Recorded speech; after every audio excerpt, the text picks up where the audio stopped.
Welcome to this video on the fairy realm of Jonah Lindsay's Picnic at Hanging Rock.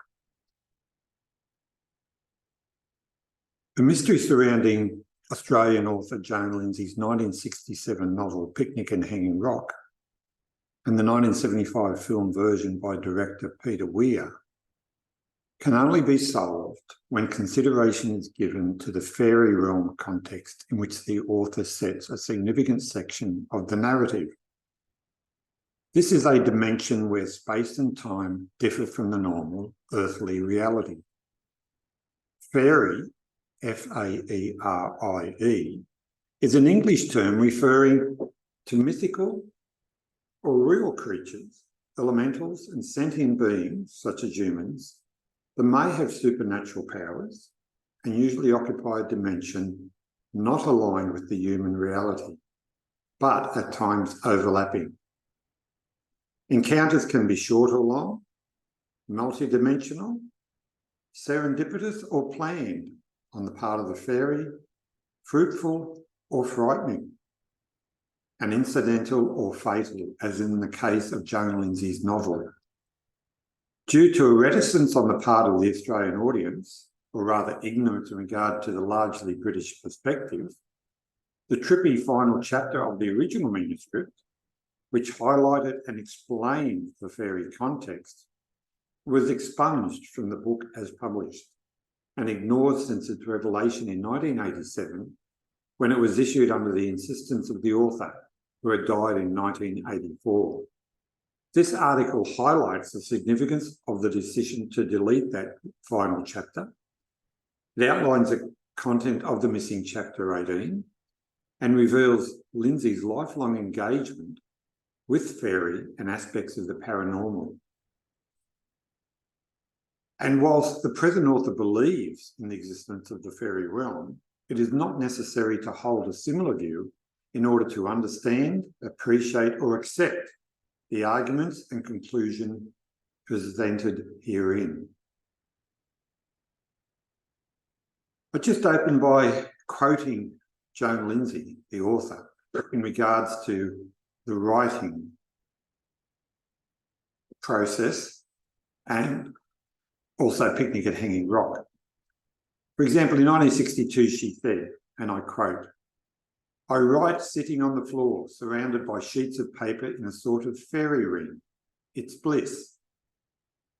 In 1967, around the time of the publication of Picnic at Hanging Rock, she said, "For the author, who knew Mount Macedon and Hanging Rock, the story is entirely true." Following on this theme, in 1974, she said, and I quote, "I can only say that for me, fact and fiction are closely allied. Some of it really happened and some of it didn't. And to me, it all happened. It was all terribly true for me." In 1977, she said again, "A great deal of my novel is based on things I've done and seen and know. To me, it all happened. It was all terribly real." And finally, there was a quote from her published after her death in 1985, where she stated, "I can't tell you whether the story is fact or fiction or both, but a lot of very strange things have happened in the area of Hanging Rock, things that have no logical explanation." So what I'd like to do is, over the next 30 minutes or so, talk about the origin of the book, the truth around the disappearance, which is at the core of the book, the publication in 1987 of her missing chapter, which was then they're entitled The Secret of Hanging Rock. I'd like to talk about the fairy realm, what that precisely is and how it pertains to the book. I'd like to refer to an old fairy tale, The Fairy Crab, which is relevant to the book, to the missing chapter. I'd like to comment on the 2018 TV series, which follows on the 1975 film, which is adaptation of Picnic at Hanging Rock, which is very famous and seen very much as a classic. I'd like to talk about Joan Lindsay and the concept of time, which was part of her perception of reality. I'll just make a brief comment in regards to the quote from the Edgar Allan Poe poem, A Dream Within a Dream. I'd also like to just mention the role of Martin Sharp in the 1975 film. And finally, I'll just summarise that, present a summary of some of the ideas I've had about the movie and the book. So I put to you the question, how does one explain the sudden appearance or disappearance of a thing or person, perhaps before one's very own eyes? Is it simply a magic trick or something more sinister? And what if that thing or person disappears and never returns? Where does it go? And if it or they should reappear a day, a week, a month or years later with no explanation and no memory of what had taken place in the interim, what then? This couldn't possibly happen, could it? One of the most famous pieces of Australian literary fiction deals with this very matter. It's Picnic at Hanging Rock by Joan Lindsay. It was written during 1966, published the following year, and launched in Melbourne by the former Prime Minister, Sir Robert Menzies. Though met with positive reviews upon initial publication, it was slow to sell until a cinematic adaptation was released in 1975. Thereafter, local and international sales soared, reaching some 11 million copies worldwide by 1993, according to one source, with assistance from movie tie-ins, hardback and paperback releases, and an Australian illustrated edition. At present, the work remains in print, with paperback, ebook and audio editions. Stage versions have already appeared, apart from the filmed versions, and the online presence of the work is also significant through social media outlets such as YouTube, Instagram, and streaming services. Following the publication of the book in 1967, Lindsay encountered unwanted fame, leading to a never-ending barrage of questions concerning the mystery at its core and its historic basis. The reason for this is the fact that Picnic at Hanging Rock was skillfully presented by Lindsay as a fictionalised, though truthful, account of a group of schoolgirls and a teacher in regional Victoria who, in 1900, mysteriously disappear whilst on an excursion to a local geological landmark and picnic site, the very real, ominous and mysterious Hanging Rock. They are never seen again, and no evidence is ever found which points to their possible fate. Lindsay presents the world with an unsolved and seemingly unsolvable mystery, a decision which would come back to haunt her. The origins of Lindsay's dilemma are just as mysterious as that of the disappearances of those individuals at Hanging Rock. Geologically speaking, Hanging Rock is the remains of a volcanic eruption which took place some 6 million years ago. Like many other similar geographical features and mountainous areas across the country, it was of special significance to the local Aboriginal people, who had inhabited the continent for more than 130,000 years, according to the most recent scientific evidence. It presented to them a readily identifiable landmark on an otherwise flattish landscape, in a similar vein to the more famous Uluru, previously known as Ayers Rock, of Central Australia. Hanging Rock was traditionally utilised for meetings, ceremonies such as corroborees and initiation, and storytelling. Most of the events were carried out on its lower forested section and around the base. The upper part, distinguished by rugged, weather-worn, round-tipped volcanic monoliths, a variant on the hexagonal basalt columns of Ireland's more ancient Giant's Causeway, was a place of spirits and dark, unfinished business, which saw the locals shy away from sections of it, especially during the night.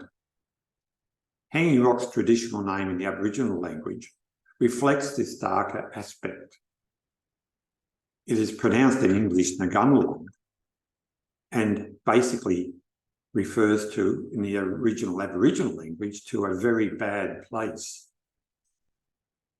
The Aboriginal word gula, which is part of the original word, refers to something, somewhere, or someone malevolent, deadly, treacherous, angry, or involving sorcery, and is, of course, very applicable to Hanging Rock.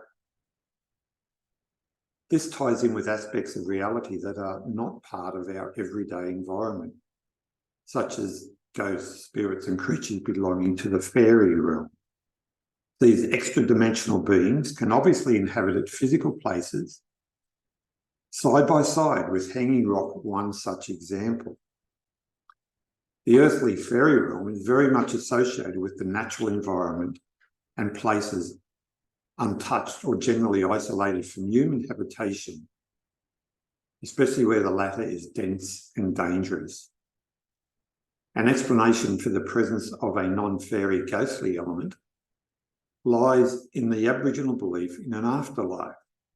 For example, Mount Coolangatta, a similar geological feature located on the coast in New South Wales, north of Victoria, served as a physical stairway to heaven, in that it was believed spirits of the dead would travel to the top of Mount Coolangatta and, upon stepping off a large stone slab there, would pass on to the Indigenous equivalent of heaven, purgatory, or hell.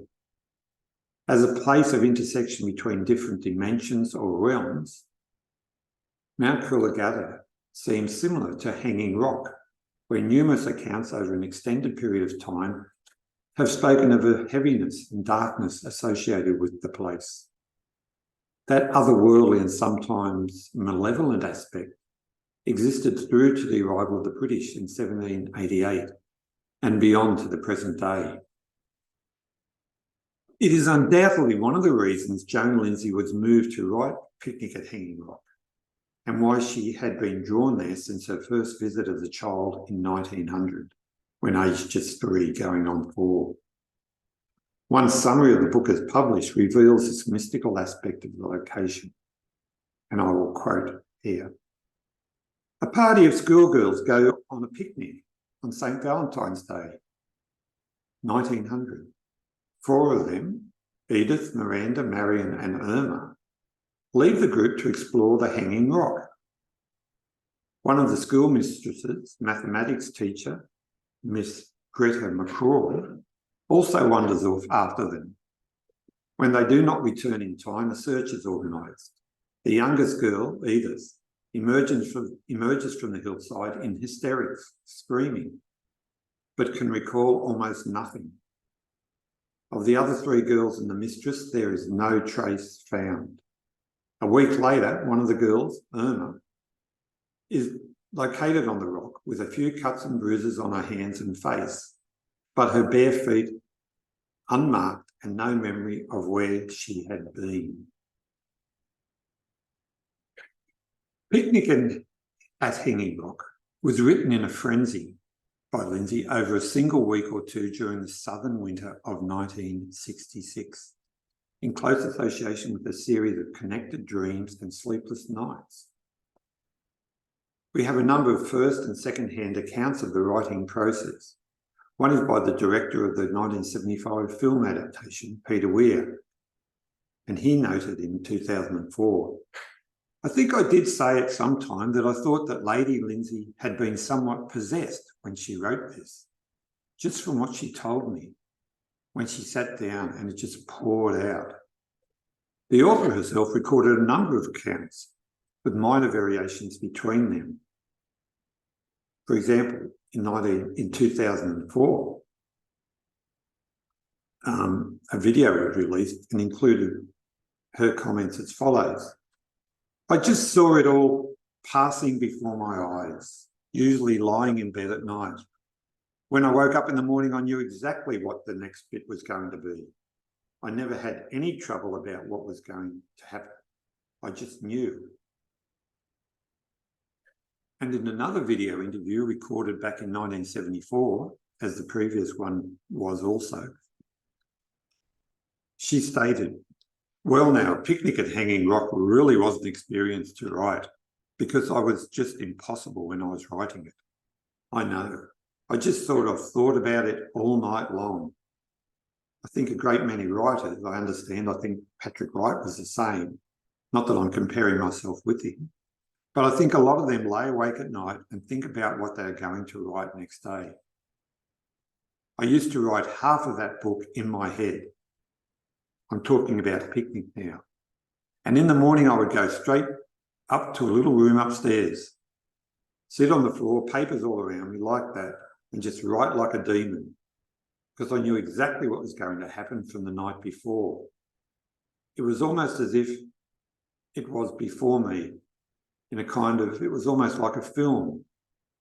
When I wrote it, I wasn't thinking of a film, but it was a very visual experience for me. As regards the mystery, I can only say for me, fact and fiction are so closely allied. Some of it really happened and some of it didn't. And to me, it all happened. It was all terribly true for me." Lindsay was almost 70 at the time of writing and stated in the draft of the book's foreword that the narrative was based on an actual event or events, though with a caveat.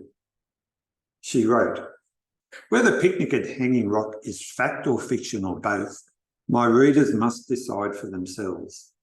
As the fateful picnic took place in the year 1900, and all the characters who appear in this book are now long since dead, it hardly seems important, seeing that we live in an age when fact is often harder to swallow than fiction." So that was written in 1967, just prior to the publication of the book. Lindsay also provided within chapter 17 what was then claimed by her to be evidence in the form of a newspaper report from 1913. However, none of this was true. Well, that's not entirely true either, for the book, despite supposedly being a work of pure fiction, is based not only on the real and truthful experience of the aforementioned dreams, but also, and more loosely, around events which took place during the life of the author or were otherwise historic. For example, we know the following events that took place. Firstly, Miss McCraw of the book was based on an actual teacher by that name, as were Marion, Mr. Hussey, and Dr. Mackenzie. Secondly, the school picnic at Hanging Rock was based on events connected with Lindsay's own schooling, though she did not actually participate in such an event. Thirdly, Lindsay visited Hanging Rock on a number of occasions with her family during her childhood, and the first time was during 1900.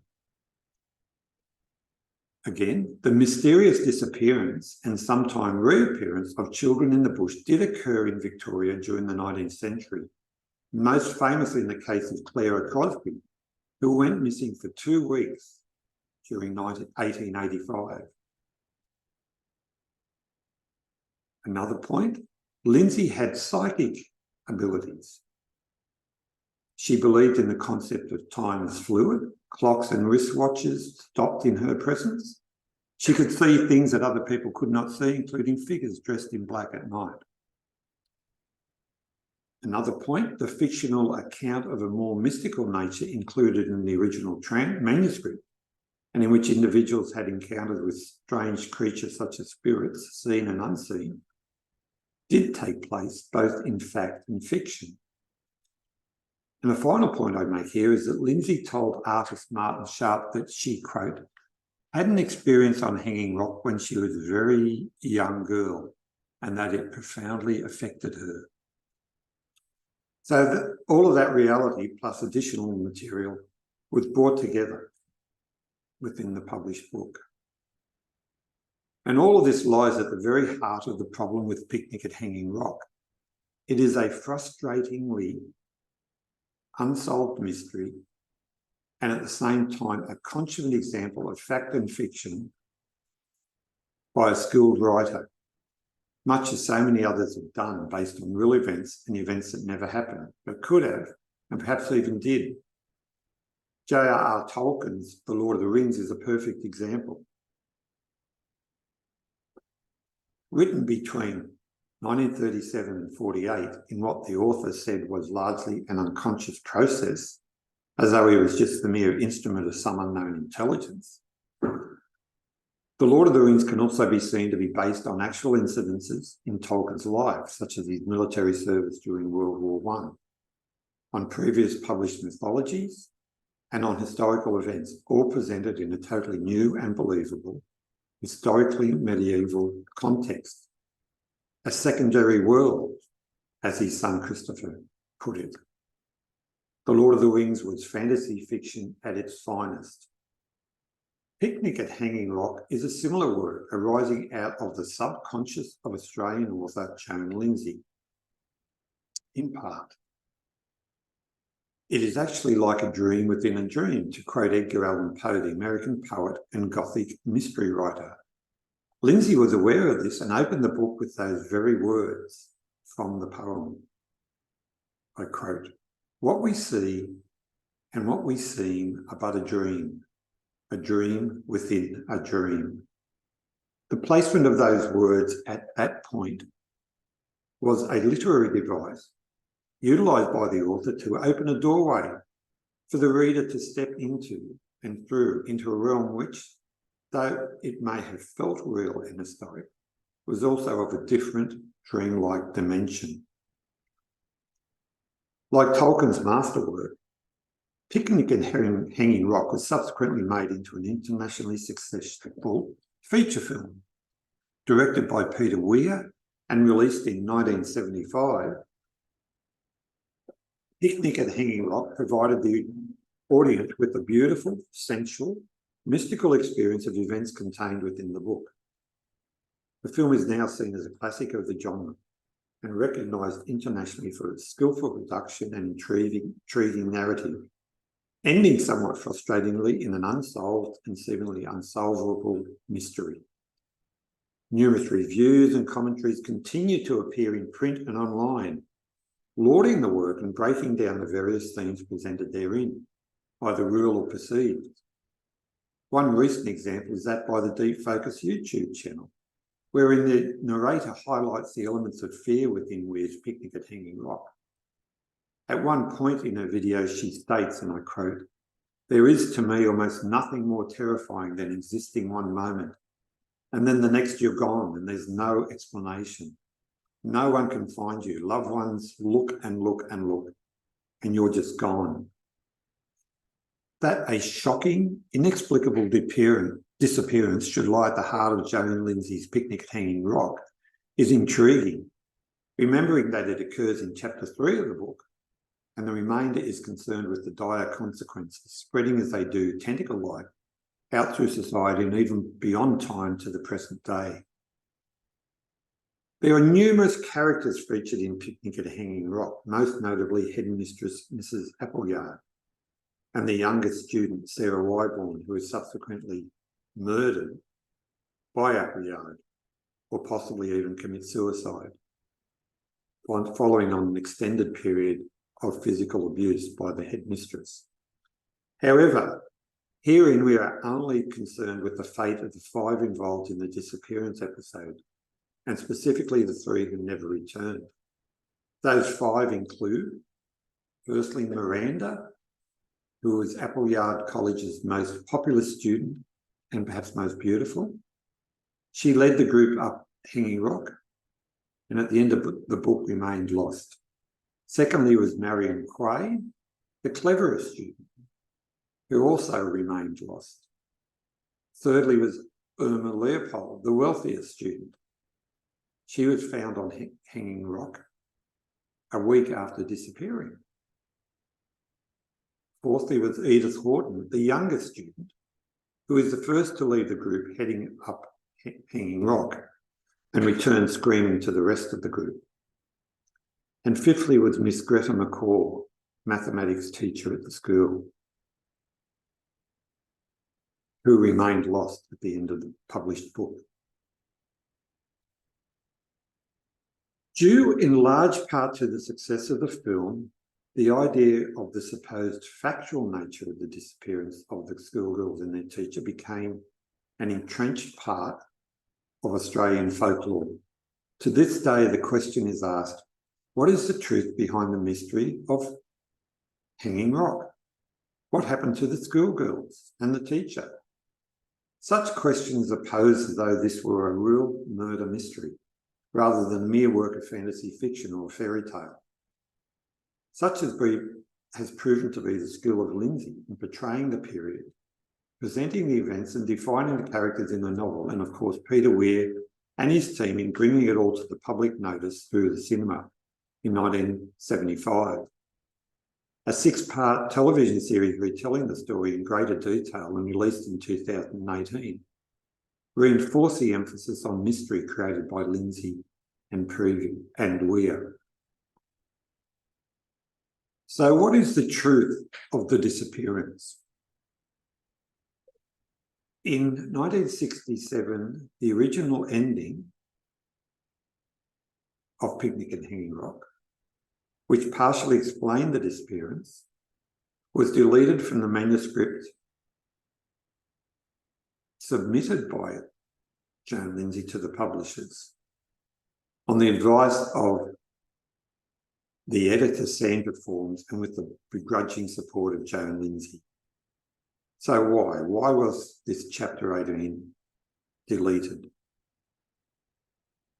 Because, in the opinion of the present author, it delved into the mystical and little understood fairy realm, a dimension where space and time is not as we know it. It was, in hindsight and in many ways of its time, 1966, and somewhat trippy, to quote a recent blogger.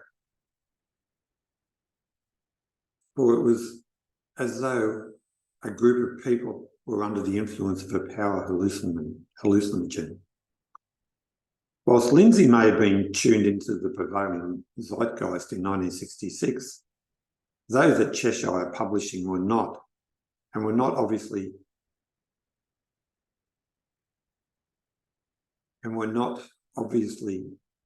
or knowingly, as they sought to diminish the paranormal and fairy aspect of the work. So what do I mean by fairy? Fairy, as in F-A-E-R-I-E, is an English term referring to mythical or real creatures, elementals and sentient beings that may have supernatural powers, as quoted at the beginning of this talk.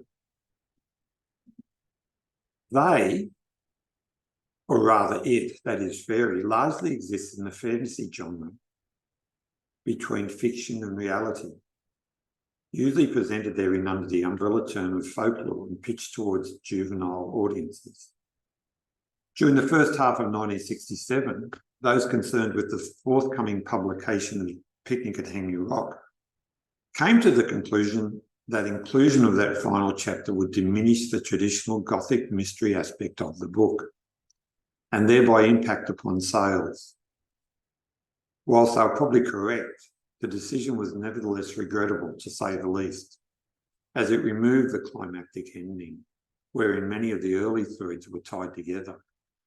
The mystery element would still have been there if it had been left in.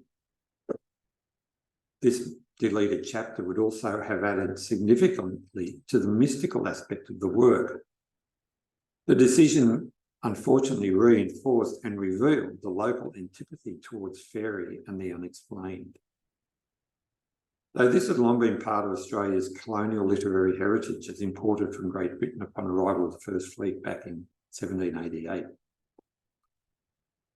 Picnic at Hanging Rock was part of a new wave of Indigenous literature, Australian literature, which was set in the bush and incorporated aspects of Indigenous, that is Aboriginal or First Nations, mythology and storytelling. Sometimes, but not always.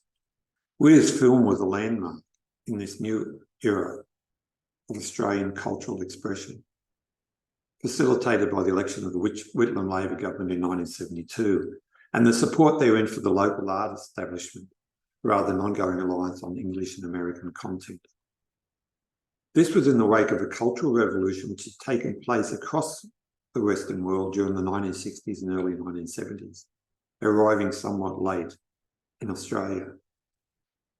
During 1972, Lindsay passed a copy of the expunged chapter, plus transferred its copyright onto her literary agent, John Taylor, with the caveat that it should be published upon her death. In its absence, the question of the mystery of Hanging Rock became a popular conversation topic, especially during and after release of the film in 1975. As a result, a book was published in 1980 by Veronica Russo, presenting 4 possible solutions to the mysterious disappearances presented in Picnic in Hanging Rock back in 1967. It was based on a precise reading of the text and comments by the author. Some of the information uncovered as part of this research included within this discussion. Following Lindsay's death at the end of 1984, the unpublished Chapter 18 was published in book form by Taylor during 1987. It partially revealed what happened after the disappearance, whilst providing additional, though intriguing, context to that event. So let's talk about what Taylor published in 1984 under the heading of The Secret of Hanging Rock. As a recent blogger noted, the missing Chapter 18 is one of the most fascinating and beautiful pieces of paranormal fiction I have ever read. Now, this is in stark contrast to the general reception of the deleted text. So that deleted text was part of Lindsay's original draft manuscript written during 1966 and subsequently typed up by her. It was excluded from the published version on the advice of, amongst others, the Cheshire publishing editor Sandra Forbes.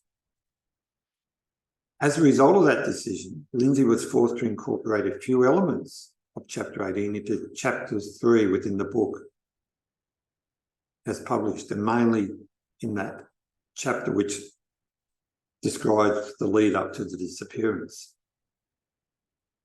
The text of Chapter 18, as publicly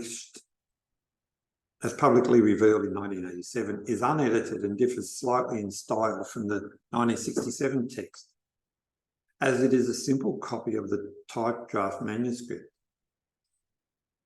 As such, it has not been polished by Forbes' editing, whereby a consistent voice would have been applied, topographical errors corrected, timeline inconsistencies dealt with, and formatting standardised in line with the rest of the text. This is usually what a professional publisher does.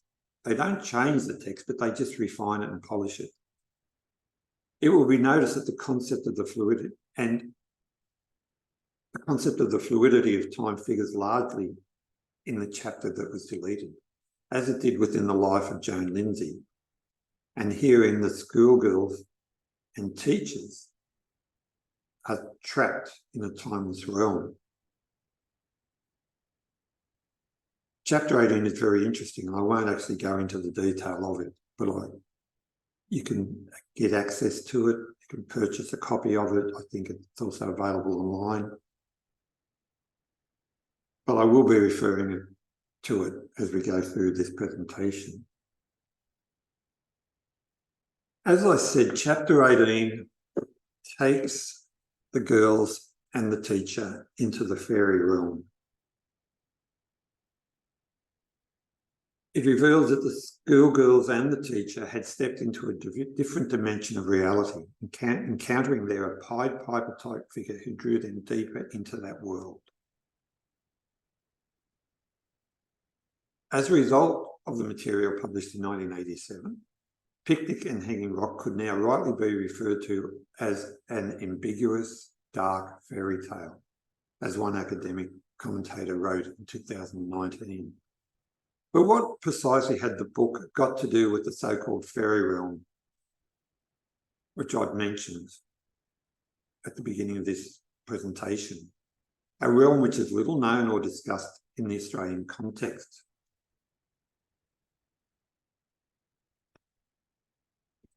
It is also one often at odds with the sugary, happy ever after Disney-esque world of Tinkerbell and the fairy godmother, at times presenting a much darker and malevolent suite of characters, creatures and tragic outcomes.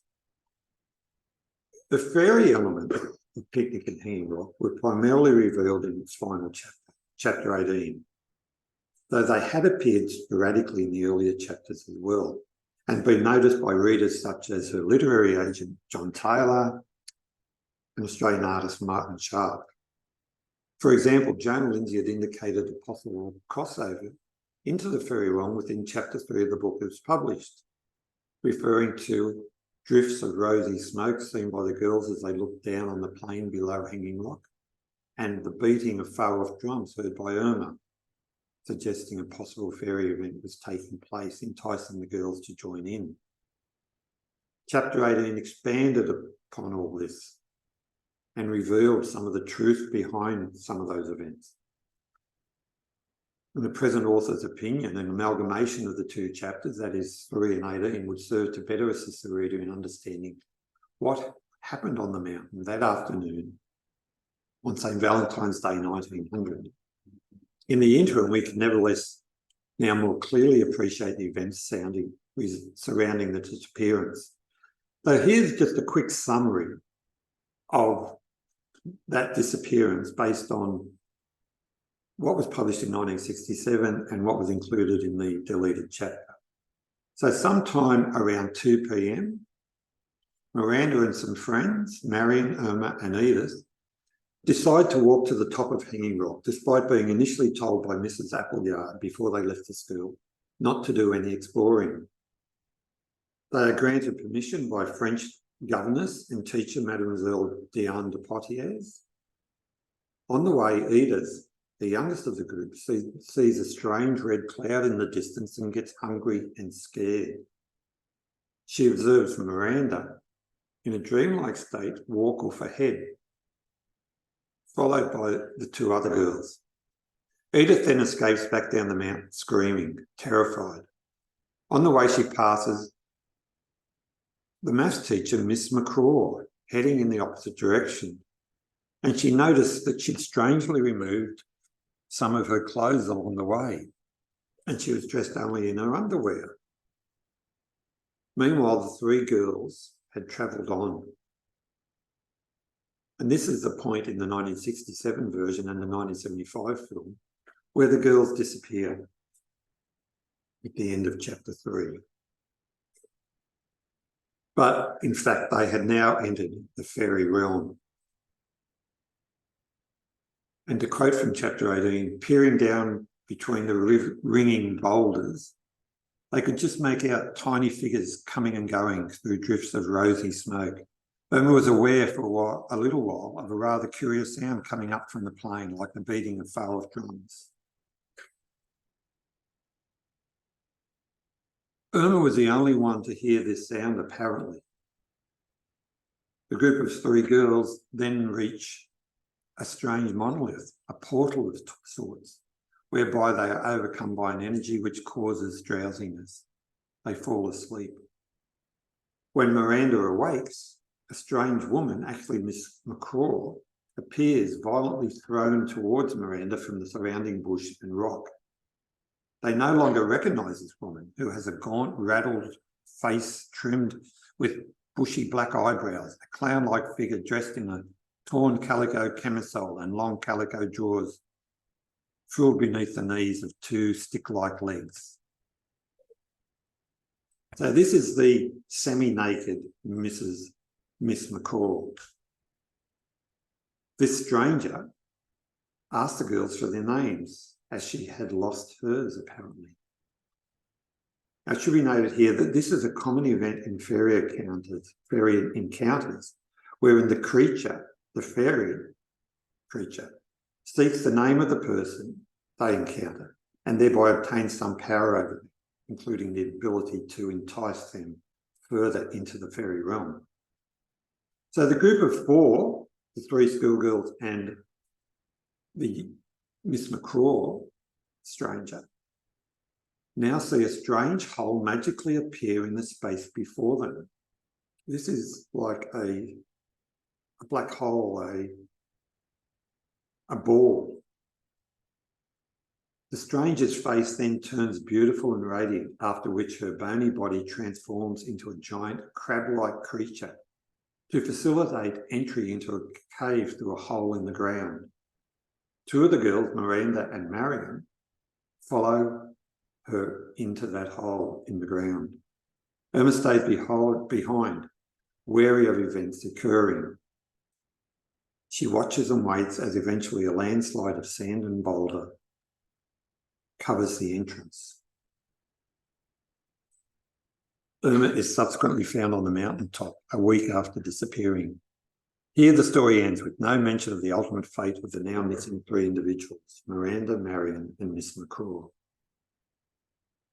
It has been claimed by some that the crab transformation is based on Aboriginal mythology, but no evidence has been found for this by the present author. Whilst totemic associations are common therein, these are sometimes associated with rebirth and reincarnation, not necessarily with transformation. In fact, the crab transformation presented by Joan Lindsay is more likely associated with European fairy mythology tradition, wherein the crab is presented as a messenger and guide into the fairy realm. Evidence for this is provided in stories such as The Fairy Crab, which was included in the famous Andrew Lang series of fairy tales published in the 1890s through to the 1910s in England, and which Joan Lindsay may have been very much aware of. The view of the present author is therefore that chapter 18 clearly sets Picnic at Hanging Rock within the fairy realm. This is a logical assumption when we take into account the fact that Lindsay was raised in the English education tradition at a period in Australian history where colonial ties were strong and association with paranormal events would have been perceived within a British cultural perspective, which was focused on fairies, F-A-I-R-Y, that fairy, the Tinkerbell type, the traditional small female with wings. The relationship to fairy is seen throughout the book in the following: the stopping of watches, the mysterious shadows cast about the hanging rock environment, the presence of invisible figures and mysterious voices and sounds encountered by the girls as they ascend Hanging Rock, the individuality of perception by the group that travels to the top of the rock whilst they're in this fairy realm, the appearance to Michael, one of the two young boys who were also encounters and observers of what happened on that day. So the appearance to Michael of the temporary changelings, that is, mirror images of the girls as they climb through the bush and pass the rocks. The mysterious clouds seen by Edith. The encounter with powerful energy emitting monolith, which induces sleep or a state of unconsciousness upon the schoolgirls. There was Irma's observations from atop the rock of events past, present and future taking place below her, such as the beating of drums. There was the appearance of a distinct hole in the space before the girls and the teacher, a precursor to a convex spherical black hole. There was the transformation of Miss McCraw into a crab-like creature. There was a dilation of time throughout the disappearance episode and subsequent discovery of Irma a week later, when in fact to Irma the reality was possibly only half an evening and a morning. The distortion of space whereby the three girls and Miss McCraw disappeared permanently and are never found. And finally, the appearance of an unchanging light which generates no shadows, though it is twilight outside. And this unchanging light was experienced by the two girls and by the three girls actually, and Miss McCaw as they were at the top of the mountain and within this fairy realm. Light features in the Chapter 18 events, and this is significant. As twilight descends upon Hanging Rock, the stranger crab creature entices the girls into the hole with the promise of a continuation of the artificial light of the fairy realm they are then within. As outlined in a History of Fairies video, there are two types of fairy, basically light and dark. The light is the typical Disney-esque one, such as the Tinkerbell, Fairy Godmother.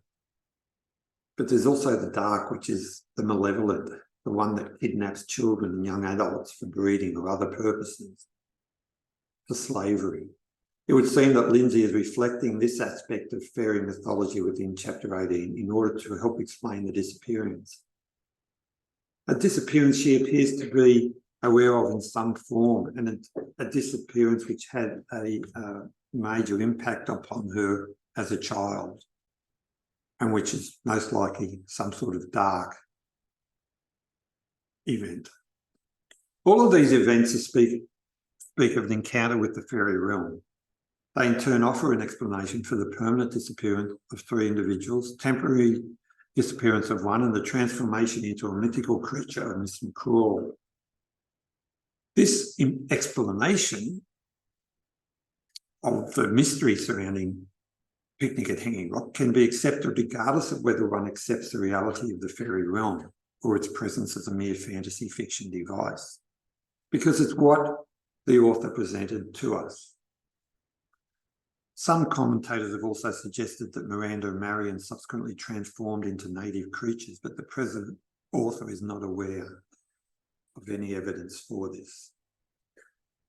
Joan Lindsay undoubtedly had direct knowledge or experience of the fairy realm, either through her readings since a child, in association with her inherent psychic abilities, or simple circumstance.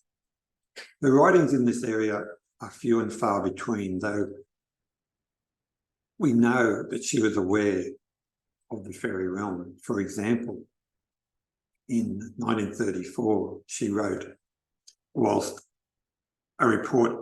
she was journeying with her husband through Europe, she would send reports back to a local newspaper. And in one she quoted, "I peered in a window and there, all alone, sat an incredibly old little man with bright blue eyes, playing away like a fairy on a homemade wooden flute."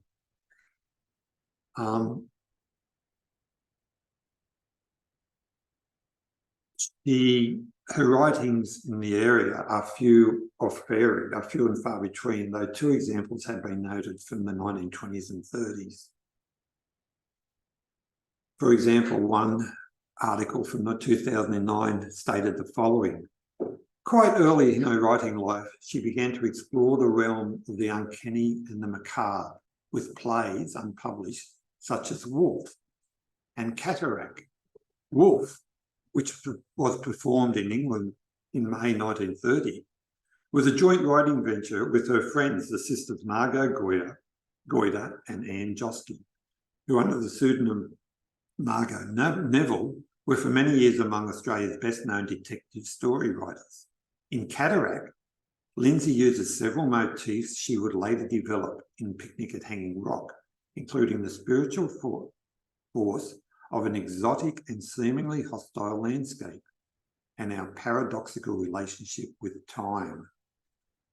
So you can see that these ideas are with Lindsay early in her life, not only from the encounter she had in 1900 as a 3 or 4-year-old, but as she developed as a writer throughout her life in the 20s, 30s and later. It was also noted in 2018 by the author of Timeshift blog, and I quote, "There are only subtle hints of anything paranormal in the 1975 film. or even in the 1967 book, unless you are paying close attention. The paranormal is mainly in the backstory of the author. The unusual circumstances of the writing of the 1967 novel, and especially in what was excised from the text prior to publication. Lindsay's novel turns out to be a kind of fractal representation of the paranormal, and its fate in our culture was to be disappeared, just like the alluring, disobedient schoolgirls. Some of Lindsay's otherworldly encounters and inexplicable traits are described in biographical articles published following her death. For example, in 1963, when Lindsay first recorded and considered writing a novel about Hanging Rock, she made a visit there with a good friend, Colin Caldwell.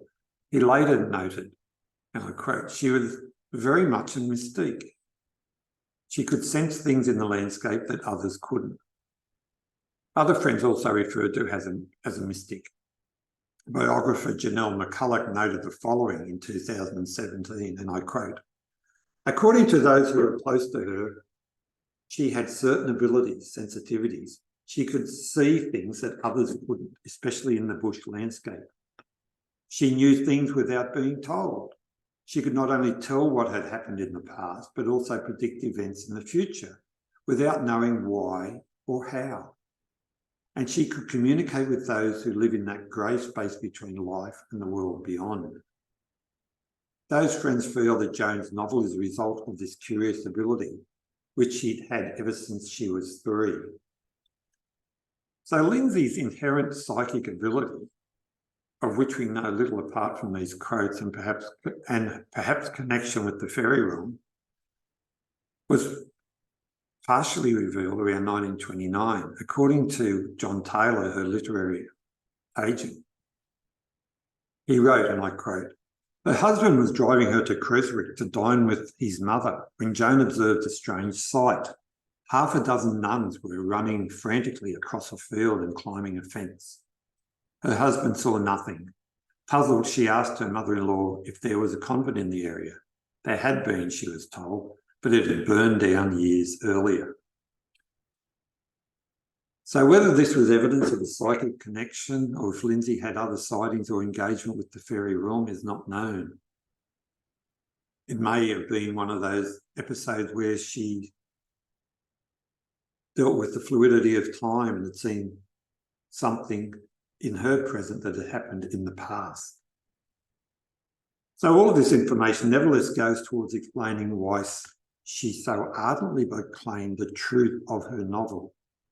It is likely that as a result of prior life experiences, the dreams she'd had in the winter of 1966 were full of fairy elements, and the basic scenario of Picnic at Hanging Rock was able to deal with the actuality and consequences of an encounter or encounters with the fairy realm and also with the ghostly spirit realm.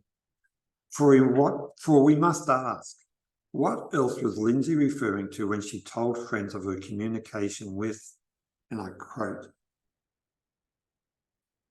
Taylor, "those who live in the grey space between life and the world beyond it"? The connection with the fairy realm and other corporeal entities seems obvious when we step back and look at what Lindsay had written within Picnic at Hanging Rock, the circumstances surrounding the writing process and some of her subsequent comments, especially with the repeated emphasis on that fact that much of what she wrote was true or real. In a country with little or no sophisticated understanding or appreciation of the fairy realm, apart from knowledge of fairy tales, such as Grimm's fairy tales, the writings by people such as Enid Blyton, etc., it is not surprising that in her later years, Lindsay should have little patience for those well-meaning, otherwise doubting Thomases, including Peter Weir, who asked if there was any truth to the story. Also, a long-term connection with fairy helps explain her determination to ensure the publication upon her death of the deleted chapter which described this core element of the book. This current presentation therefore looks at Picnic at Hanging Rock, and especially chapter 18, with the fairy realm in mind. It is a realm which has traditionally been disregarded in Australia, and more generally elsewhere, especially when it lays claims to having a factual basis. It can be noted that research into the latter has occurred in recent years, even at the academic level, with an international census of encounters currently being compiled. As I said, Australians have long been happy to read British and European folklore and fairy tales, such as by the Brothers Grimm and even J.R.R. Tolkien, but do not, to any noticeable degree, believe in a local fairy realm. Rather, it is left to those foreign traditions, just as the local Australian Aboriginal traditions are lumped into the concept of dreaming or dream time, and are not generally accepted as having a factual basis when it comes to referring to encounters with strange creatures such as Yowie or Bunyips, or to non-historic events or factual events. And by factual, I'm here referring to the truthfulness of individual experiences with altered dimensions not of our own, and which, by their very nature, are ephemeral, mostly. Though locations such as Hanging Rock do possess a track record which heightens the likelihood of such encounters. The tragic encounter with the fairy realm in chapter 18 of Picnic at Hanging Rock and chapter 3, though fictional, has never been discussed within that context in any detail since publication in 1987. Though identification of the book as a so-called fairy tale is now more often noted. In fact, this aspect largely remains ignored by the general readership and the publishers, whilst theories fly around under the cover of numerous different labels.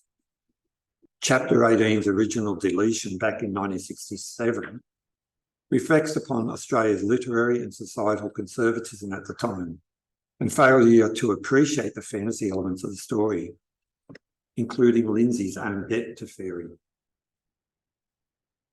However, the deletion also reveals that her Hanging Rock dreams of 1966 were very much focused upon such an encounter.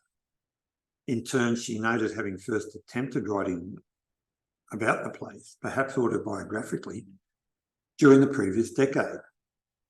It is also worth noting that Lindsay's mystical monolith was a precursor to that seen 6 years later in Stanley Kubrick's 2001, A Space Odyssey.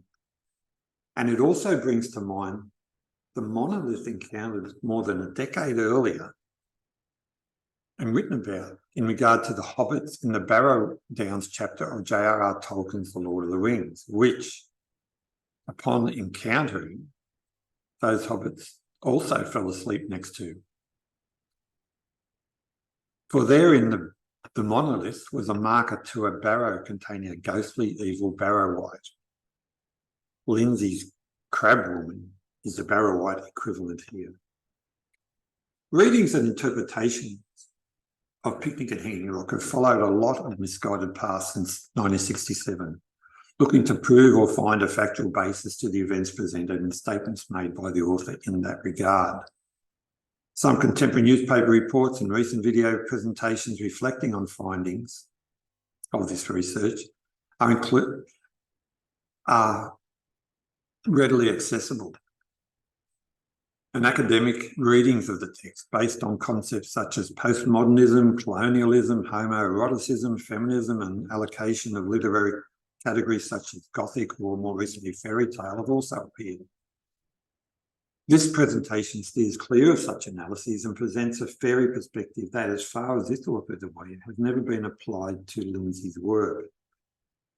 In researching fairy and listening to retellings of recent encounters,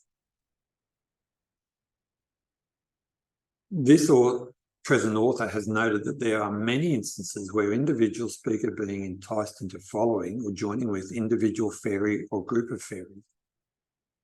fairy. Obviously, those who tell the stories turn down the offer, with those who accepted disappearing like the schoolgirls and teacher. Many say they felt fearful at the time of having a fairy encounter, such as we see with Edith and also Irma within Picnic at Hanging Rock, whilst others expressed regret at their decision not to join with fairies, so enticing was it at the time. And what of those who say yes? Is Picnic at Hanging Rock the story of one such faithful encounter with the fairy realm, where two schoolgirls and a teacher indeed said yes and others no? Can crossover into the fairy dimension actually take place with no return? It appears to have taken place in Hanging Rock. Veronica Russo posed a similar question in a 1980 book, The Murders at Hanging Rock, prior to becoming aware of Chapter 18.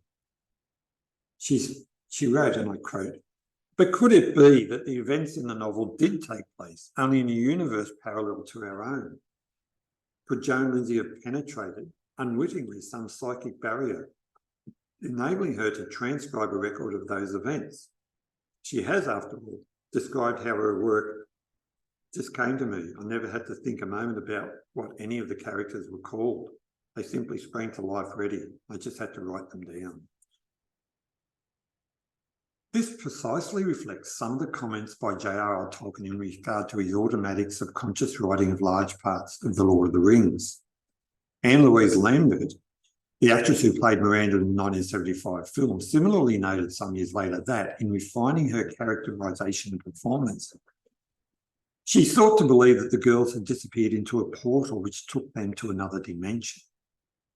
This is very close to what Joan Lindsay had stated in the at time unpublished Chapter 18. In fact, whilst filming, Lindsay came up to Lambert, gave her a hug and whispered in her ear, "Oh, Miranda, it's been so long." This implies that there was a solid reality to the Miranda character Lindsay had presented in Picnic at Hanging Rock, at least in the author's mind. Such a reality may have been no more than that, namely an individual illusion or delusion. If it was a one-off, then that could explain much. However, if it was part of a lifelong behaviour on the part of Lindsay, then more weight can be attached to the statement. It is obvious from the accounts referred to above that brief entry into the fairy realm is common, or at least a temporary overlapping with our own realm can occur. And people all around the world have noted this. However, the author is not specifically aware of any accounts where a lengthy crossover occurs and an individual later decides to return to their original reality, reappearing after many years, often with no memory of where they have been, or many days. The thought of such an event occurring is intriguing and is perhaps a natural corollary of the recent research into the actual reality of the fairy realm. Within Picnic at Hanging Rock, Irma was fortunate to return unharmed after a week in the fairy realm. A week which, as Lindsay writes, it was only perhaps a single day or half a day. Miranda, Marion and Miss McCaw were not so lucky. Or were they actually in a better place than the one they left?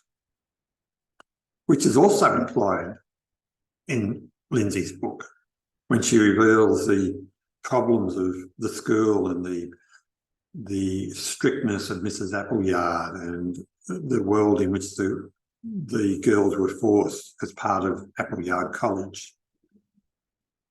Questions which arose following the publication of Chapter 18 in 1987 regarding its authenticity centred around the fact that it seemed rougher than the published text.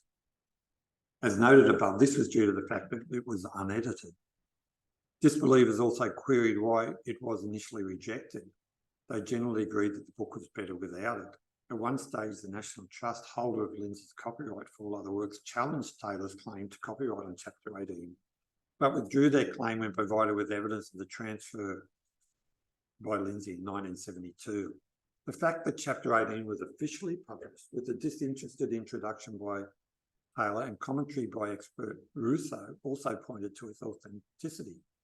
This was then confirmed by Sandra Forms, who recounted the various discussions at the time, 1967, as to whether it should be included. So Forbes' first-hand account basically put to aside any claims that this Chapter 18 was a fake or a forgery. Regardless, the appearance of Chapter 18 has largely been ignored by the general public. No version of the work with it incorporated into the text is known to have been prepared. One commentator went so far as to question Lindsay's perception of reality and felt that chapter 18 raised more questions than it answered. It doesn't actually. It answers more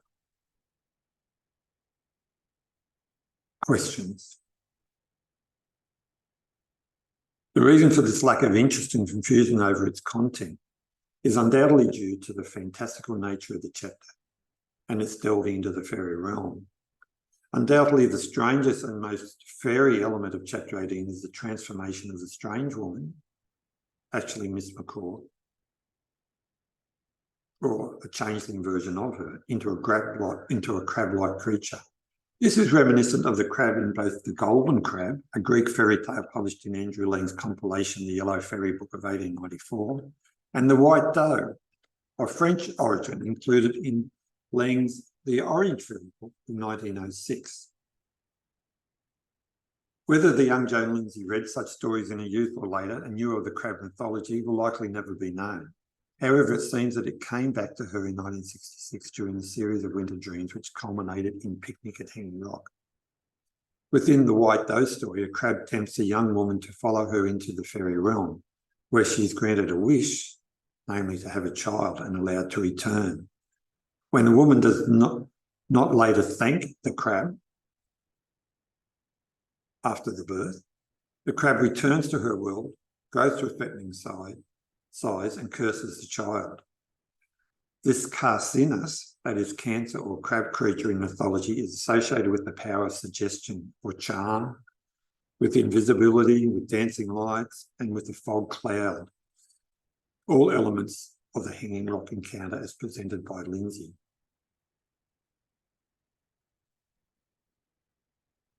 There are, in passing, as I noted previously, in 2008, a TV series, 6-part TV series was produced on Picnic and Hanging Rock.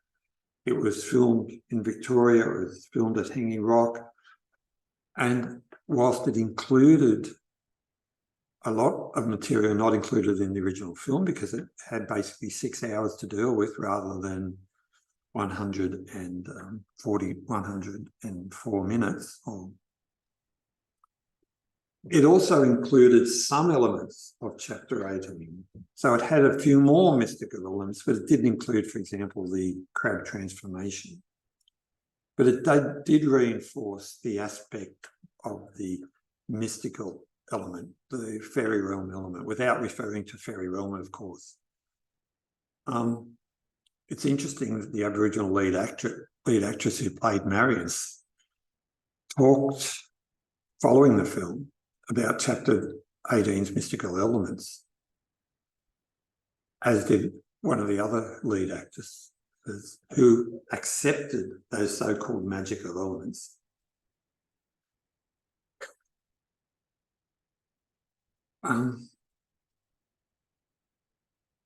The fairy realm elements of the book, the mystical elements, the magical elements, all tie in with Joan Lindsay's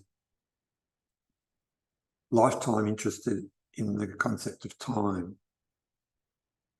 As Pat Level, one of the people behind the film version, noted in 2004, and I quote, "There is something about Joan Lindsay that was metaphysical or of another world.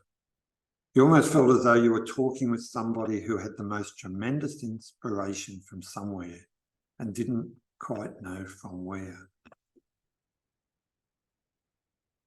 End of quote. So there exists a simple explanation for the events which lie at the heart of Picnic at Hanging Rock. And it revolves around the concept of time and Joan Lindsay's ongoing interest in that. We see it in the book when at the picnic, the coachman and the other watchers stop. Everything after that is timeless, at least until there is a realisation that the girls in the core are missing, and most obviously for them as they reach the mountaintop. Lindsay's friend Philip Adams explained it best in his 2020 introduction to the reprint of her 1962 autobiographical work, Time Without Clocks. Therein, Adams stated, and I quote, "The girls at Hanging Rock did not disappear from the physical realm, they disappeared in time." And elsewhere he states, "Like Alice stepping through the looking glass, Jones' girls moved into another dimension, into time."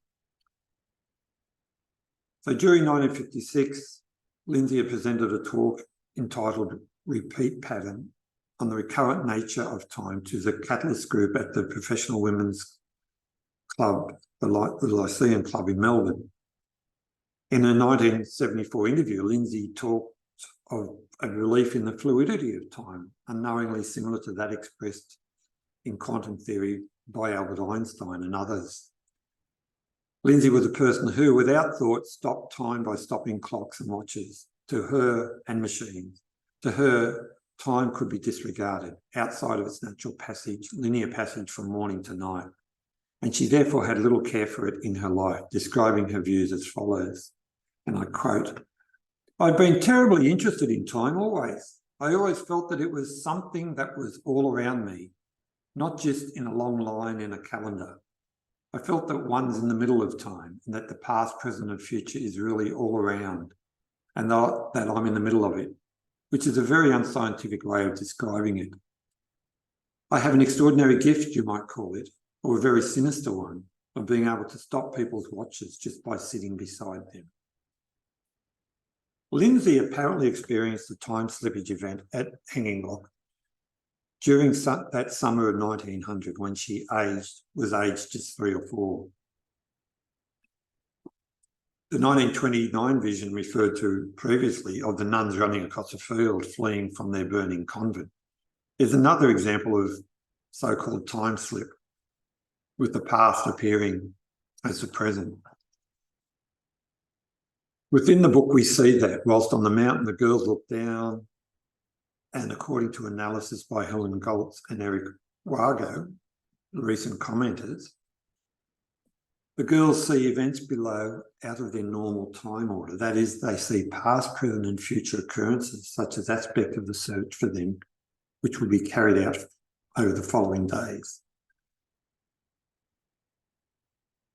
And they explain the following passage from the 1967 book, and I'll quote, "The plain below was just visible, infinitely vague and distant. Peering down between the boulders, Irma could see the glint of water and tiny figures coming and going through drifts of rosy smoke or mist. Whatever can those people be doing down there like a lot of ants?" Marion looked over her shoulder. "A surprising number of human beings are without purpose, although it's probable, of course, that they are performing some necessary function unknown to themselves. The ants and their business dismissed without further comment. Although Irma was aware for a little while of a rather curious sound coming up from the plain, like the beating of far-off drums. So what Irma and Marion are observing is actually the search party, which was searching Hanging Rock following the girls' disappearance. Though here they are, not aware of having disappeared, not aware of being in any sort of other dimension, in any fairy realm, looking down and seeing a future event, just as Joan Lindsay, during her life, had seen future events. So does this affect their argument regarding the fairy realm? No, not really, for time dilation is a common feature of encounters with that dimension. People who encounter the fairy realm talk of brief encounters which often turn out to have occupied extended periods of time, or vice versa. That's word, in other words, the encounter seems to have taken a long time, though it's actually in earthly reality been almost instantaneous. The fact that Lindsay does not specifically refer to the fairy realm in the disappearance of in those terms does not negate its applicability. Neither does this time slippage and Adam's suggestion of a time dimension adequately answer the question of where did the girls and the teacher go? What is meant by time slippage, and what precisely is the time dimension Adam refers to that the girls disappeared into? Is it a physical dimension where one can exist, or is it merely entry into the fairy realm? The latter seems more likely to this presenter. Also of interest is the opening line of the book regarding a dream within a dream. We were informed at the outset of Picnic at Hanging Rock by Lindsay of the concept of a dream within a dream. And it turns out that that is precisely what she presents to us as part of the overall narrative structure. However, in this case, unlike Alice and her adventure in Wonderland, there is no waking up and returning to normality. Lindsay leaves us stuck inside the dream. So what do I mean by this?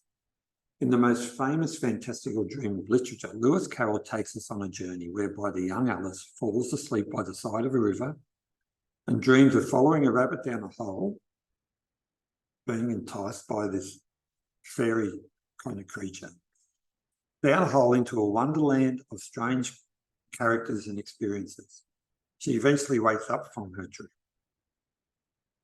Lindsay, on the other hand, takes us on a journey with a group of schoolgirls, 2 teachers and a coachman, to a picnic at the mysterious Hanging Rock. Around midday, the clock stops, the girls fall asleep, and we are now under the influence of the fairy realm. The dream begins. One of the girls, Miranda perhaps, has a dream in which she and 3 friends head off to explore.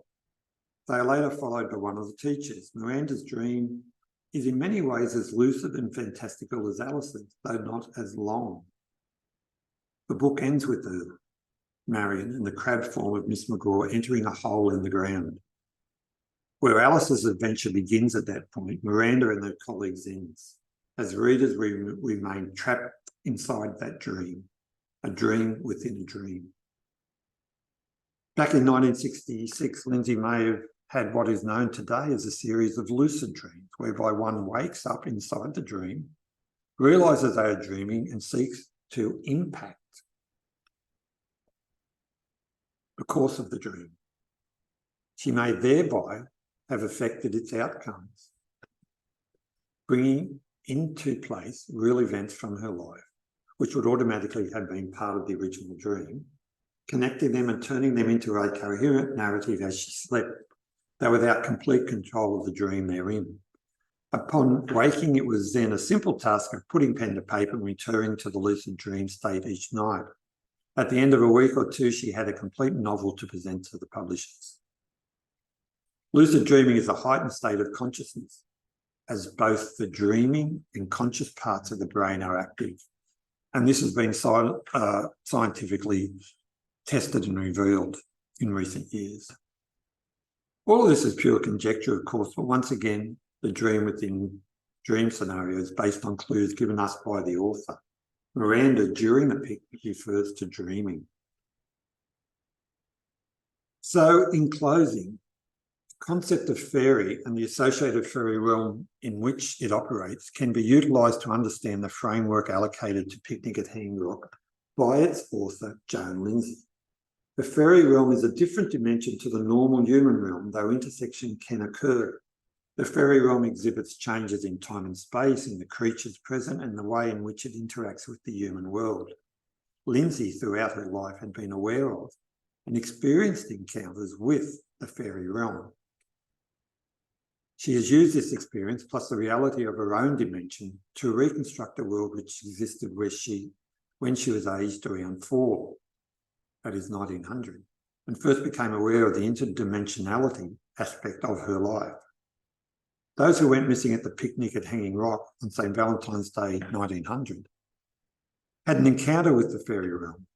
Some escaped from it or returned from it, while others became trapped within it.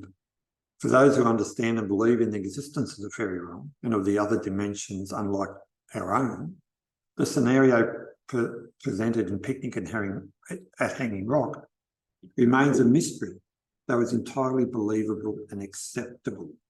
For those who reject fairy and the concept of a fairy realm, the mystery will forever remain so, and perhaps they'll keep looking amongst old newspapers for the truth, a truth that doesn't exist.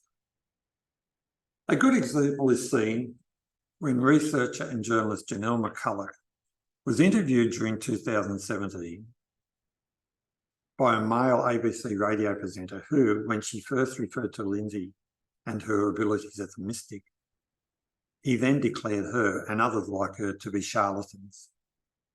In other words, a liar, maker up of falsehoods. In another interview with a female around that same time, with a female ABC radio presenter, that aspect is treated more respectfully. In an additional instance, editor and publisher Sophie Cunningham referred to Lindsay as nutty for writing chapter 18, and that in fact, that chapter, and I quote, went against the tone of the rest of the book. Cunningham's interview in 2015, in that instant, went on to suggest that it was the book is published with the perfect example of where a manuscript chapter required deletion. The lack of respect shown here, and in the vast majority of recent discussions of the Picnic at Hanging Rock, the lack of respect for Lindsay's original work and for the aspect of fairies she presents therein highlights the lack of a fairy tradition in Australia and the arrogance of those who have power in regards to altering that. It is interesting to note that the original manuscript containing 18 chapters has perhaps 1.5,